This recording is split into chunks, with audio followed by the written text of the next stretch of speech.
Halo mume wangu. Vipi? Umeshamaliza kusuka? Mimi nimepiga mahesabu humu ndani.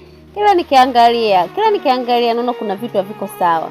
Kwa hiyo ile pesa ya kusuka ulionipa, nimeona tu nifanye matumizi mengine hapa nyumbani, kwa sababu ukiangalia gesi kwa hamna, unga pia umeisha na maharage pia yameisha. Unajua ndo mboga yetu pendwa humu ndani maharage. Kwa hiyo nimeona nimechukua ile hela nimeenda kununua vitu vya ndani. Kusuka mimi nitasuka tu hata siku nyingine, hata usijali. Yaani umegaili kusuka au unamaanisha nini? Mbona sijakuelewa. Kwa sababu pia na kodi natarajia kuisha mume wangu. Kwa hiyo nimenunua matumizi hapa nyumbani. Kila kingine nimekiweka kwa ajili ya kodi kitatuanzishia. Wewe ukipata tunaongezea, tunalipa kodi. Ila wewe mwanamke unanifariji sana muda mwingine aise. Sikilize nikwambie kitu mume wangu. Hiyo hela unataka kutoka hapa kwenda huko kwenda kuichezea, wewe lete tu nyumbani, kwa sababu mimi naona huko hakuna hata umuhimu wote.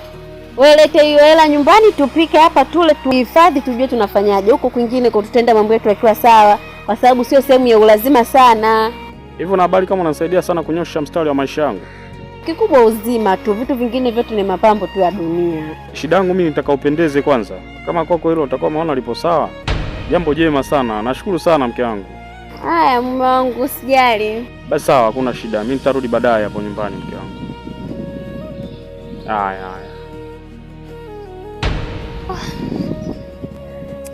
Ila mke wangu chuma ngoa nishikilie.